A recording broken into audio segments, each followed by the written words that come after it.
everyone. Thank you for watching. This is the Diaspora panel, the voice of the diaspora. My name is Dejiolaya and I live in Dublin. I have with me on the panel today, Mr. Olaitan Adedigba, who is based in the United States of America, and also Mr. Olalawal, who lives in Canada. Please don't forget to subscribe to our YouTube channel on www.diasporapanel.com. You can also contact us at info@diasporapanel.com. Our discussion of today is centered around the personality of the Vice President of the Federal Republic of Nigeria, who has been initialized as PYO, Professor Yemi Osinbajo. This distinguished man is seen in the diaspora as a cerebral leader. He is a brilliant professor of law, a senior advocate of Nigeria, a tongue-talking Pentecostal pastor. He is seen in the diaspora as a role model for many of our children. In the last 6 years or thereabout, this man that we have seen on the TV is a soft-spoken, decisive, persuasive, urbane, and humble leader. This is the image that we see from a distance. But today, we want to zoom into his private life. We want to know a little bit more about this extraordinary man. And to do this is our guest of today, Mr. Bode Olugbore. Mr. Olugbore, you are welcome to this session. Good evening, everyone. Good evening, everyone. So, and let me take the opportunity also to, I didn't welcome Mr. Olaitan Adedigba. You are welcome. Yes, very good afternoon, everybody. And Mr. Lalawa, you're also welcome. Thank you for having me. Okay. So for those who don't know who Mr. Olugbore is, Mr. Olugbore works at the Presidency in Abuja. He is the senior special assistant to the President of the Federal Republic of Nigeria on political affairs. And Mr. Olugbore works directly in the office of the Vice President. So that's the connection. So to start, my first question will be to Mr. Olugbore to tell us about how up close you are seeing PYO. So my first question will be, how will you describe your closeness to PYO? You work in the same office or in the same building, in the same vicinity? Do you see him every day or every week, once in a month, once in a year? Do you go about with him in his daily chores? How will you describe your closeness to PYO, Mr. Olugbore? Well, thank you very much, viewers. And in fact, thank you very much, Nigerians who are in the diaspora. I mean, it shows that you love your country. It shows you love us who are still here. Thank you for not neglecting us. We're really grateful to you for that. Yes, I mean, you're free to neglect and just walk away. Many people do it. Thank you very much. Well, I have known PYO for, I think, upwards of 20 years now. Must have been, yeah. 20 years. Yeah, that's a long time. About 23, yeah, more, a little more than that. A little more. Right. And I can tell you that the same person that I knew then, as humane as he was, is the same person he is today. No difference at all. And I think that will buttress the point that some people make, some, moral minds would say that it's best for people who have been down before to rise to the top. They will understand people who are down and how to lift them up. So I can say categorically that he's been through life itself, so he understands what it is to be, for people to fall and why they need to be helped to stand up, that kind of thing. That's who has been. So I'm really, really, we've been that close, really, like very, very close. And I can say that when it comes to work, it's a different matter. You really have to be up and doing when it comes to work. What I'm going to be discussing today will be all around what are his beliefs, because it teaches his beliefs. What are his beliefs? And I think that opens up his mind entirely to the world. If you know him, you'll believe in all these things that I'm about to say. It's the same thing. Funnily, it's actually not a... Okay, before we go into that, okay, I think we are going to get to that.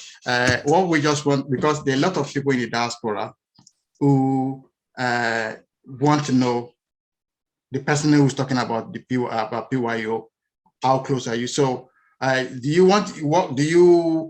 follow him on his daily chores, or are you in the same building with him, or are you in the same room or in the same building? People want to know, what is that closeness? Are you working together in the same office? Before COVID, we were all in the same office, all of us. Okay. So we get to see daily, we get to be involved with the same meetings, right. We get to be involved with going to places together for events. Okay. We got to be involved with traveling together. Okay. Like nearly as close as it can be, working directly, and directly, I mean directly. And have you been in any position to offer him an advice? Now I'm answering the question in my, his personality already, but let me answer it right away. Okay. One of his beliefs. Okay. Let me just, that's the answer really. One of his beliefs is that if you're working with him or for him, you must be better than him in that field. Right. You must be better than him. So if he employed you or appointed you in the field, it is because he knows you are better than him in that area. That's a major belief he has. So he listens to you. Like, he really, really listens to you. Okay. Like, what do you have to... Funnily, he actually listens to everyone. Okay. Why? Because also, one of his beliefs is that there is a good thing in every single thing you have to say. You just need to listen out for that good thing out of anything anybody wants to say. Thank you. Well, let me pause you there a minute because of our time. So the next question goes to Mr. Lawal, I think. Mr. Lawal. So Mr. Lawal, can you unmute yourself? Yeah. Thank you very much. Actually, your response kind of bleeds into my question, which is, what kind of a man is he in the office? I think you've kind of answered that a little bit, but I want you to maybe go a bit further. You said he has beliefs, and you've told us two of those beliefs. If he employs people, for example, that he knows are better than him in certain areas, you said he listens to them. What is he like to work with? Okay, now let me say, someone told me many years ago, in fact, that was actually when I met him. So I came and I said, oh, I just met Professor Yemi Osinbajo today and blah, blah, blah. And said, what? Let me quote that person. She said, that's one person you meet and your life will never remain the same. That statement was made somewhere around 1997 or 1998. And trust me, he is one person you meet and your life, your real life will never remain the same. Because he motivates you from all sides. He looks at you, like, even when you make mistakes. I mean, there are ways he speaks to you. Everybody in the office knows. What's wrong with you? I mean, that's his language. That's his language.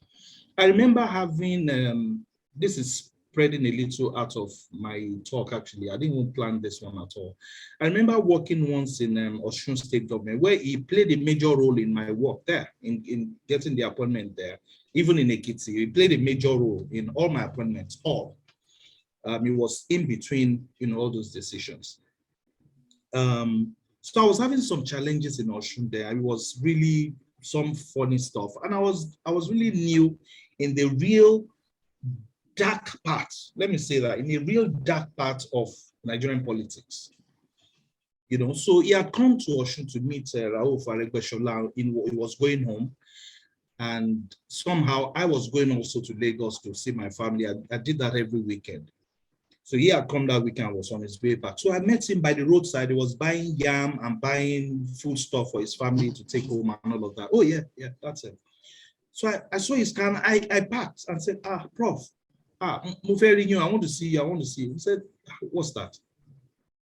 I said, I'm experiencing this. And he said, what's wrong? Let me quote him verbatim. You pray. What do you think we're doing here? That's the depth of his knowledge into the areas of Nigerian politics. You know, I think I'm stretching into his beliefs already of faith. You know? I am stretching already. It's allowed. Yeah. Okay. One other question. Would you say he's, when it comes to, for example, work, is he very thorough? Is he more of a perfectionist? What is he like? Well, thorough, yes, but perfectionist, no, because he leaves that room for you to make your mistakes. He actually does leave that room. I mean, he can go on correcting and let me see. He is someone who he leaves that room that you're human and that he is human too. You know, if you're human and you know you're not perfect, you must leave room for the other person who is also not perfect. So he leaves that room. He talks to you on and on. And the funny thing is, he never just pushes you away or kicks you aside like that. No, he'll keep repairing you until you're stable. That's him. That's it. Okay. And he appears to be quite hilarious in public. Is he the same in private as well? He's more hilarious in private, trust me. He's more hilarious. He's human now. I mean, he likes it when you can gist and talk, and there is time for play. There is time for play. He respects that time for play. Usually it is after work. During work, no, let's finish with work. Let's finish with work. Because you see, he's conscious of the fact that there is so much to deliver. Yes, there is so much to deliver. He's also conscious of this fact that I also got to discover being in politics. Funnily, I was checking, it's been 12 years I've been in politics now. It's not been funny journey, I also discovered that not many people are in politics for service sake. Many people are in politics for other reasons. Not many, like I can count those who are actually in politics because they have the interest of the people. They want to work and deliver service, make other people happy, and think of posterity. Let's do this thing before we leave. No, not many people. Not many people. So it's conscious of that. Thank you, Bode. Yeah, let's because with the sake of time. So the next question will be coming from Mr. Olaitan Digba, who is getting ready now. So Olaitan, over to you. Yes. SSC, sir. My name is Bode. I have a couple of questions. Right.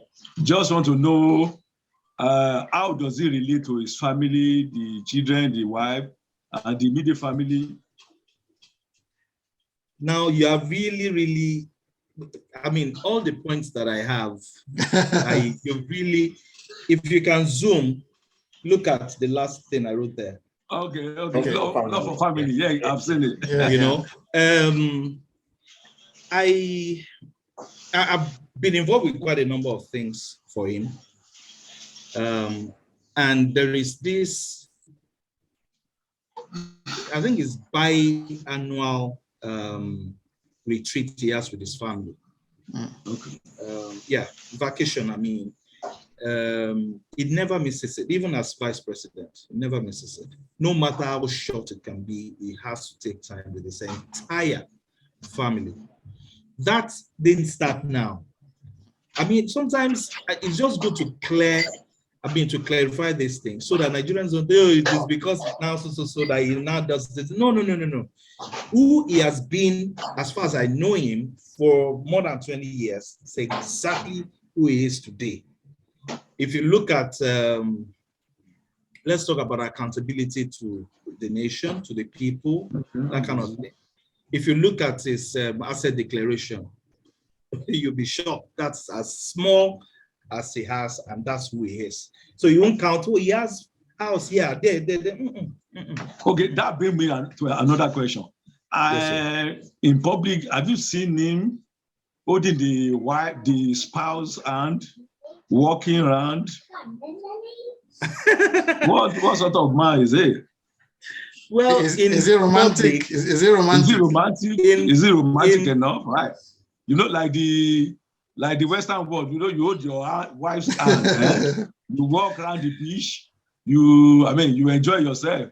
You know what I'll ask you to do? Okay. Let me answer this by saying that, why don't you open up his Instagram page, his Facebook page.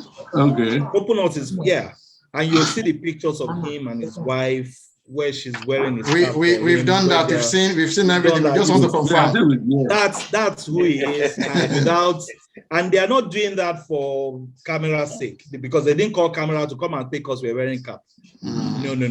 Those other guys are just doing their own job, seeing things that they thought was necessary for other people to learn from, and so they catch up with those clips. You know. Mr. Olatunji, you wanted to say something else. Mr. Bode, yes.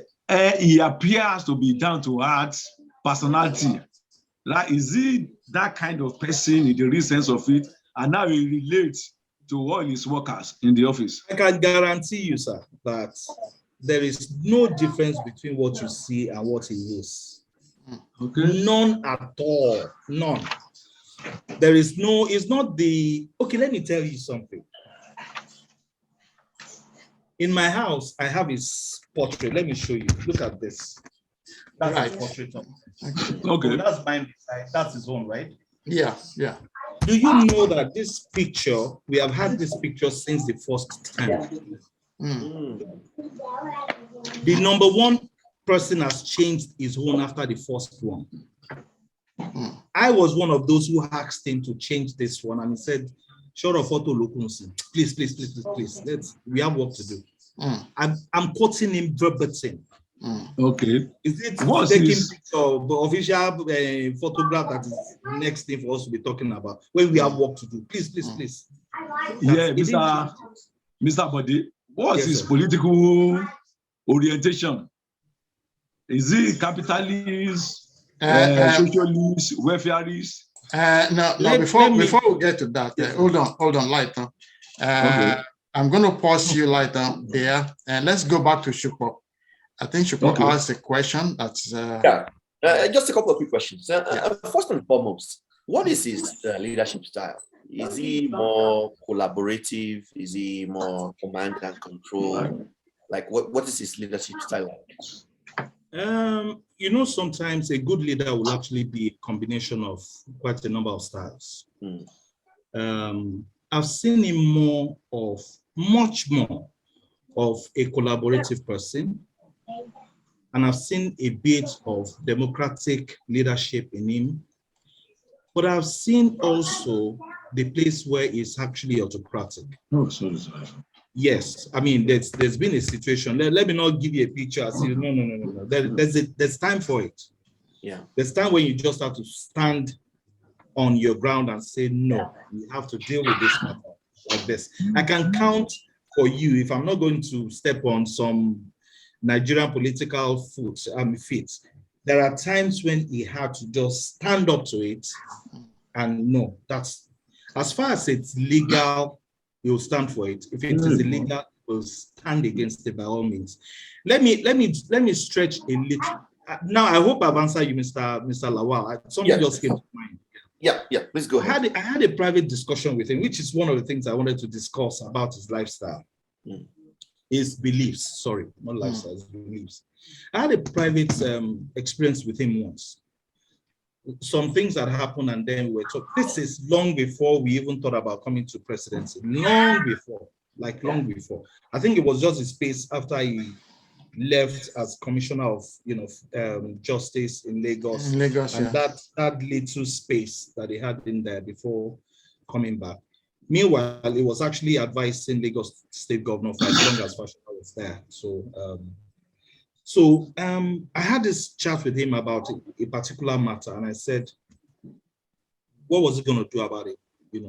That matter. And he said, Bode, I'm a lawyer. In Yoruba, I said, Toba lo jale, Toba ni kin wa defend it. Ma defend it. Ṣùgbọ́n kò ní lọ sẹ́wọ̀n gbàgbé ẹ̀. So let me translate it. He said, I'm a lawyer. If you have gone to steal money and you come to me asking me to defend you, I'll defend you. I'll be your lawyer. But to think that you not go to jail for stealing, forget about it. So if you look at many of the cases he's had in the presidency, where the president says, okay, be the chairman of this findings committee and all that, you find out the kind of people that it comes up to say, you are involved. These are people that naturally, politically, you should cover them up. It's no, sir. You are involved. This is your, it comes out clearly in those areas. So it's respect for law, respect for doing good. Right. You do good, you get the reward. You do bad, you get the serve the time. That kind of thing. Yes. I have a final question. Just another quick one. Does he delegate? Is he more of a workaholic? He is a workaholic. Okay. He's a workaholic. Let's leave that one. He works sometimes, right? He works deep into the nights, and sometimes he leaves from that office into another meeting in his house. So workaholic, forget it, he is a workaholic. Does he want to have time to rest? I think I hope he does, actually. I really hope he rests, because maybe in the morning, maybe. But when it's work time, it's work time. It's work time. Yes. And I think Shukwa is trying to ask, does he trust people enough to delegate jobs? To delegate, I heard that question. Yeah. Let me say that he believes in your judgment if he appointed you. He believes in your judgment a lot. Not just believe in your judgment, he wants to rely on the fact. Now he checks you, he has a way of checking you out to be sure that you're not being biased. He has a way. He will always. Now let me put it this way. There's no one who works for him who will come up and just victimize somebody else or lie on somebody else. You must come with evidence. Don't forget, he's a professor of evidence. So don't fool yourself to come around and lie on someone because you want some gain. He'll get you. Because he will ask you from the gate. You said so. What do you mean by that? What's your evidence? Straight. There's no straight name. What's the evidence? If there's no evidence, just forget it. Yourself here. But if there's evidence, trust me, action will follow. And just before Lighton asks you the last question, just one question I want to ask. It may look funny. The question is, can you tell us what kind of music does he listen to? What kind of books does he read? What kind of books does he read? I've seen many of leadership books with him. Right. Now, wait, it's vast. Okay. It's really vast. Like, if you're talking about economy, it's going to take, he's a very fast reader. Okay, so he still read books. Very fast reader, like very fast reader. And does he still preach because he's a pastor? Yeah, he does. Not in his church, but sometimes we have a place in the villa where he goes to preach once. Sometimes he still gets invited into some places. He preach. Okay. National Can invites him. Christian Association. He'll go there and preach. Yeah. Yeah, and I'm just curious. Does he really speak in tongues? He speaks in tongues, does he? Of course he does. Just curious. Of course he does. Right. Of course it does. It's nice to have a vice president who speaks in tongues. It's a typical example.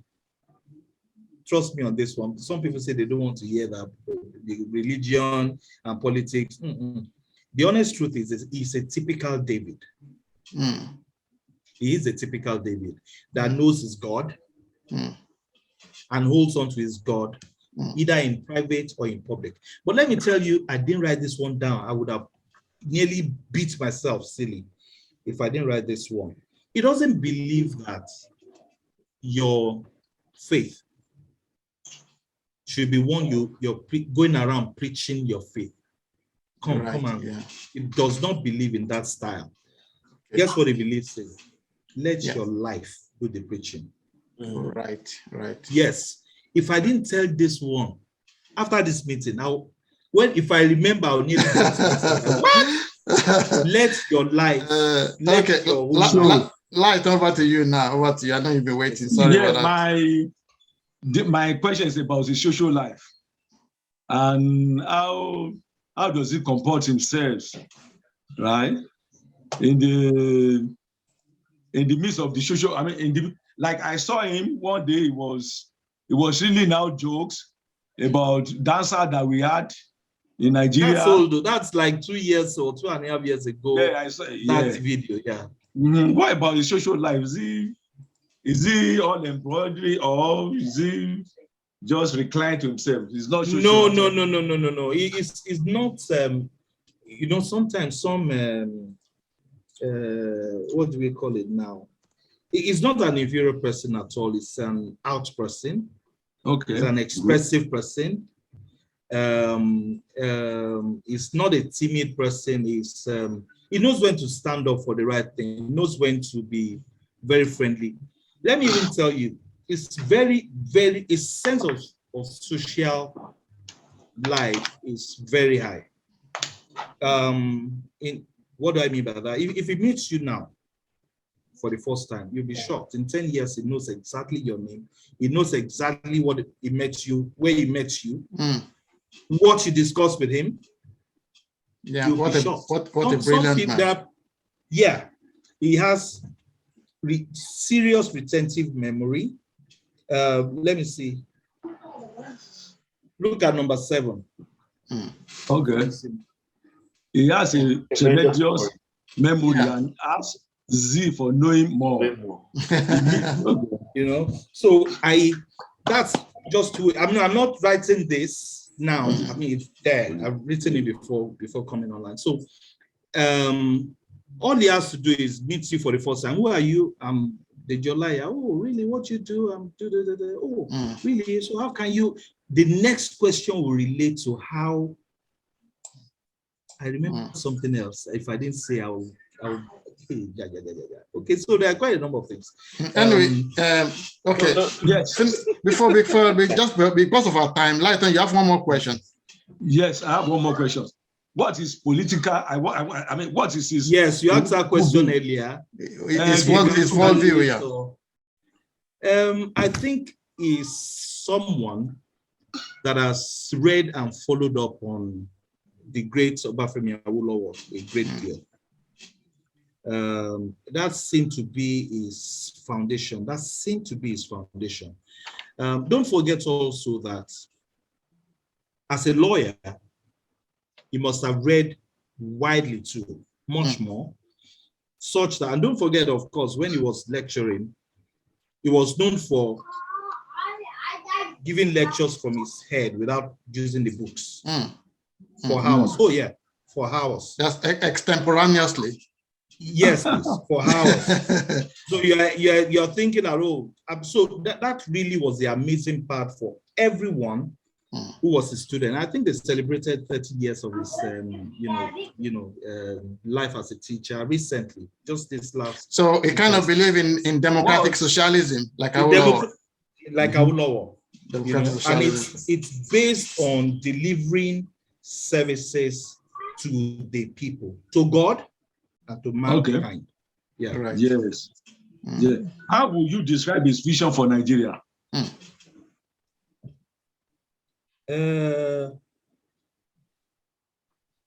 Number 2, service to man against benefit for self. For He self. must have seen is in his asset declaration. Okay. So yeah, so come with a question. I just remember what I said. My last question. Yes. My last and final question. Where do you see PYO by 2023? Oh, your question was his belief in Nigeria. No, it's vision. Yeah. What do you think His is vision for Nigeria? Yeah. Okay, let me. I mean, this is one of the things I thought if I'd forgotten, it really pained me. Do you know that it was one of the only two people I know on earth as a Nigerian who said, I am not changing my green passport for any reason. This green passport is what I'm going to use anywhere. There were times where he was given the opportunity to use diplomatic passport and all of that. He said, no, I'm using the Nigerian passport. This is what I believe in. I am not changing this. Because he believed that the Nigerian nation and Nigerian people, and also the Nigerian image to the world will someday be very, very great, such that we will all be very glad that we're Nigerians. That's what I've seen in him for many, many years. So I want to think that his belief is that, look, let's go make Nigeria great. Remember that before, these are things we're going to expose to the world when we really begin work.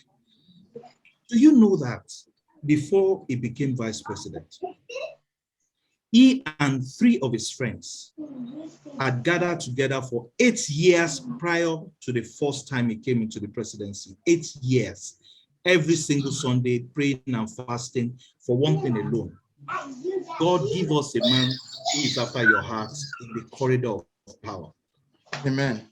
Amen. He himself, I know 2 of those friends. He didn't tell us the last person. He gave us 2 names. There are people you know, there are regular people you know.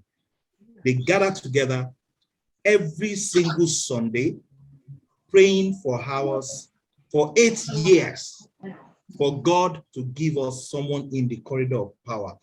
Hardly did he know that he himself was the one that was going into that corridor. Wow. Yeah.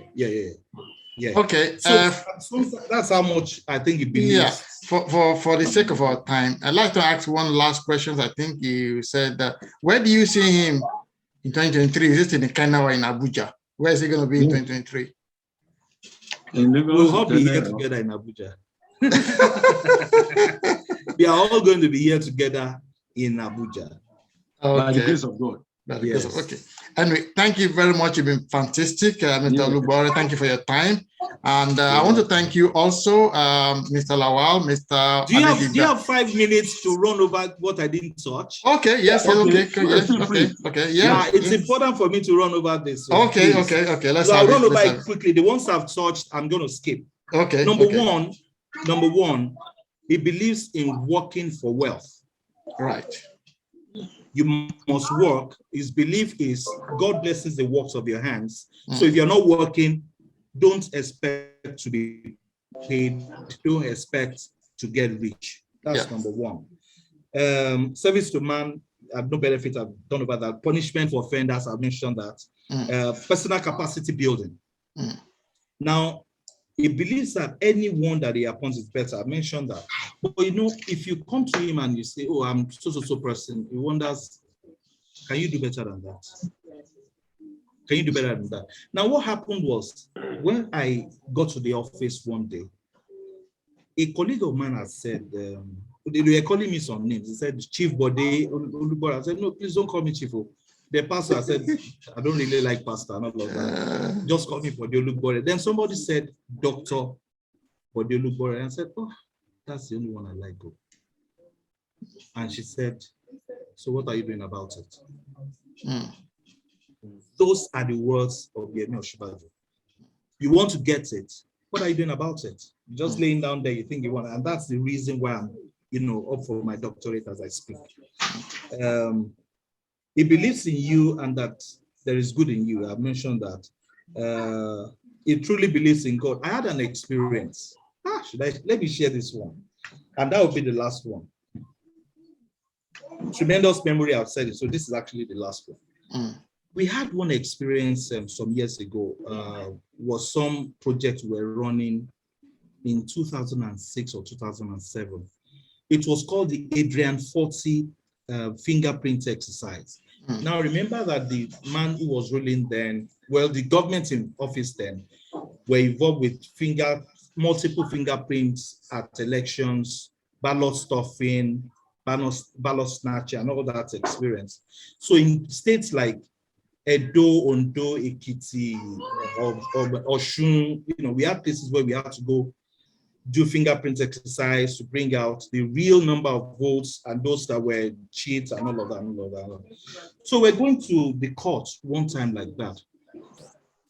And on one occasion, the man we invited, who is Adrian Forte, the main consultant, was coming back to Nigeria to go to the courts and give his investigation, the evidence, and all of that. And he had been coming. I was leading that delegation, actually. So he had been coming in every now and then. But on this one occasion, that was a major one. He looked at the man and said, Adrian, are you coming alone this time? Adrian said, yes, I'm coming. He said, don't come alone this time. There were about 83 people working with Adrian. 83. It was a very, very large project. And he said, don't come alone. So Adrian looked at his list and said, so who should I come with? He said, come with John. Just said it. Come with John. I said, John? John has never been to Nigeria. I said, yeah, we'll work it out. Come with John. So he said, okay. So he came over with John. John was coming to Nigeria Africa, actually, for the first time in his life. So John, because we were in the courts, I was in the courts also, John was feeling so hot. He was dehydrated. So we had to go switch on the car, put on the AC and keep him in the car. It was that was his first experience. Meanwhile, Adrian was in the box. So a particular lawyer, Nigerian lawyer, who was on the opposite side. Should I mention his name? I lost respect for him. No, don't let me do it. Because I lost respect for him from that day. I lost respect. Then the man said, he was on the opposite side. Then he said, Adrian, are you sure that you worked with this number of people on this project? He said, yes, I did. Would it surprise you if I told you, I'm trying to quote that man verbatim as much as possible. Would it surprise you to hear if I told you that I called some of these people and they told me that they were not a part of this exercise? Adrian kept quiet. Then he went on and said, as a matter of fact, I called, he mentioned a name, then he said, I called Gendo John. That was the John that Prof said, bring along. Out of 83 names, randomly picked 3 names. And the John was one of those 3 names. So everyone in the court went quiet, like you could hear a pin drop, like, oh, maybe these people are even lying self. Then Adrian, he went to war, so I think he understands the mind game, and he really understood it. I mean, God bless his soul, he's late now. He kept quiet. It must have been for about a minimum of 1 minute silence and rumbling in the courtroom before Adrian said, yes, as a matter of fact, I'll be surprised. The question was, would you be surprised? Yes. He said, as a matter of fact, I will be surprised. Meanwhile, I had someone for John to get out of the car and start coming in. So he was already coming in. Then he said, because with me in court today actually is John Gendo. And the whole wrongdoing turned the other way, like everyone in court just saw a white man walking by the other window, coming in, trying to get in. Nobody found out from him, are you really John Gendo? Nobody. They just knew whoever that Oyibo is, must be Dongendo. Do you get? Yeah. Do you know this is a chief, the chieftaincy title holder in this country? This lawyer, SAN, just dropped his microphone and walked out of the court. He didn't come back for a long time. Now, that's, for me, how you know someone who's actually led by God. Not a coincidence. That's the effect of Holy Spirit. Holy Spirit will tell you secret things. He will reveal things to you. Yes, how coincidental. that's too much of a coincidence. It's Holy Spirit. It's even in the Bible. The Holy Spirit will reveal secret things into you. Right. And thank you very much, Mr. Olugbore.